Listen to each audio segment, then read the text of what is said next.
Congressional approval is needed for military and more activities overseas. President Bush came under a lot of backlash for going over to Iraq without getting congressional approval. Today, and recently, Barack Obama is saying that he doesn't feel it's necessary for the small role and the supporting role that the U.S. has over in Libya. Now, your thoughts on this? Do you believe in what Obama is saying, that since we have such a smaller role that it's not necessary, or do you think every time we go over there, congressional approval is needed? Well, as with a lot of things that he's done, I think that he tends to legislate foot-in-the-door policies.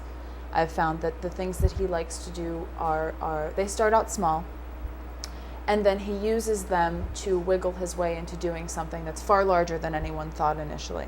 And although I don't have any real reason to believe this, it strikes me as though this could potentially be used as a moving away from the need for congressional approval for wartime policies in a larger sense. We've been talking about the democratic movements in the Middle East for the last 2 weeks now, and this is something that is clearly just a very small scale for what it is going to end up eventually being. And I could very, very easily see this country getting involved, potentially in over its head, potentially something like what we've been seeing in Iraq and Afghanistan over the last 8 years. And if we don't get approval from Congress to work with things like this, a lot of times then you also lose the approval of the people, because it seems like you're doing something clandestine. It seems like you're doing something where you don't feel either that you need approval because you have the power, and as the president, obviously he thinks that he does. And it also looks like you don't care what other people think. You don't care what Congress thinks, maybe it's not such a big deal. But you not caring what Congress thinks then means that you don't care what the congressional constituents think. And that is, by any other definition, the people. That can create a real backlash, as we saw with Bush. His results plummeted in the polls after he went to Iraq without congressional approval. And even though we have a very limited role in Libya right now, that's not to say that in 6 months, in a year, in 5 years, we won't have a much larger role in the Middle East than we do right now. We've been talking about pulling out of the Middle East for quite a while now under Obama. And that's something that we've begun to do. But now we just mentioned within the last half hour that Iraq is asking us to stay. What does that mean? Does that mean that we are going to re-swell our troop numbers? Does that mean that we may end up with presences in the Middle East in places that we weren't in a couple of months ago? With all of these issues with these democratic movements in these very, very politically and militarily unstable countries, what does that mean for us? We are effectively the world police. That is the fact. How are we going to handle this? And I think that him overstepping the need for congressional approval for certain military activities is a foot-in-the-door policy to say, I'm going to make this decision right now, and then we're already going to be in there, so I can make further decisions on my own. And that's just what I think about that. I mean, limited role, I don't think over 100 cruise missiles and $200 million worth of munitions in the first 4 or 5 days of the operation is a limited role. I don't know, specifically the War Powers Act doesn't really make specific exactly what type of military incursion is required to place the president under the guise of the act. 60 days after initial military contact, you're supposed to get congressional approval. I don't think it is as subjective as President Obama wants it to be. I don't think he could just say that the military role that the United States is involved in isn't significant enough, that it's NATO that's performing most of the significant military operations. Well, what is NATO? NATO is nothing without the United States. So we fund, primarily the funding of NATO comes from this country. The infrastructure for all of their operations come from this country. And I don't think that there's a huge difference between what our limited quote-unquote role has been and what a large-scale military kinetic operation. I don't really think anyone's ever actually defined that, but non-boots-on-the-ground type of aerial campaign. I don't think that there's any line to be drawn between what's happening in Libya right now and any sort of small thing that wouldn't require congressional approval.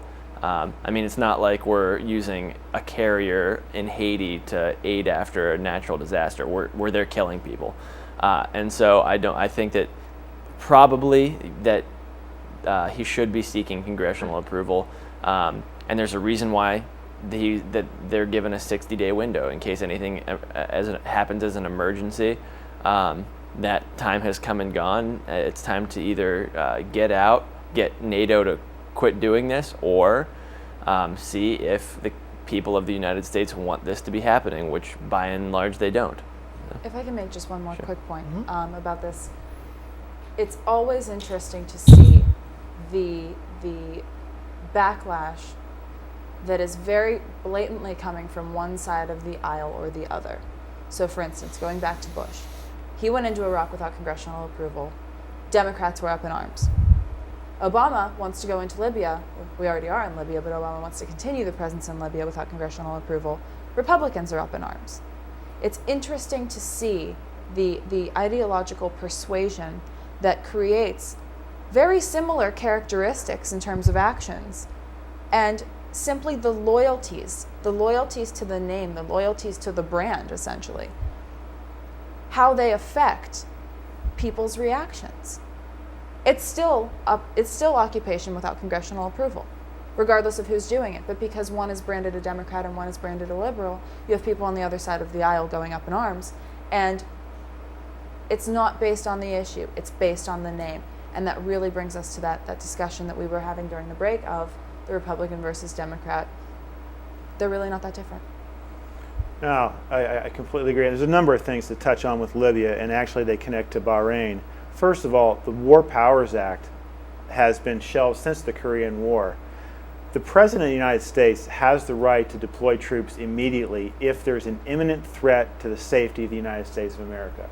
This is not the case in Libya. We chose to go in because we have reserved for our right historically to pick and choose when we implement regime change.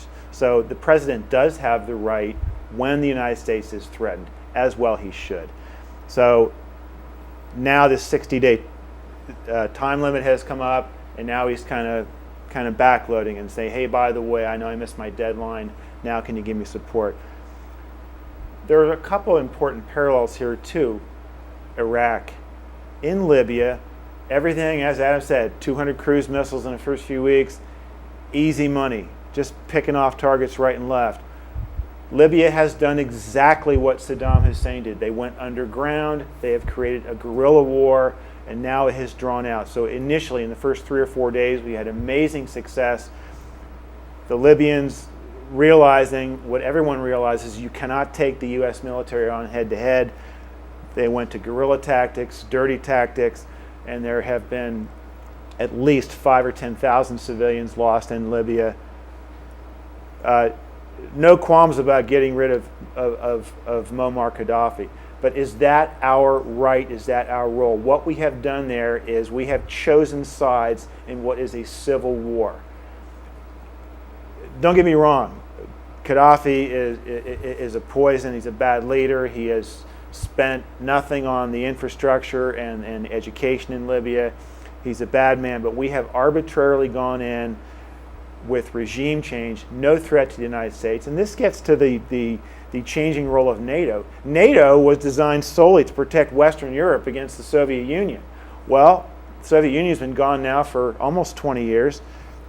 NATO has now been used, and this is Clinton redefined NATO's role as a forward operating military force to secure Western interests. So NATO is now pushed into Eastern Europe, NATO is in Afghanistan, and NATO is now being used for regime change in Libya.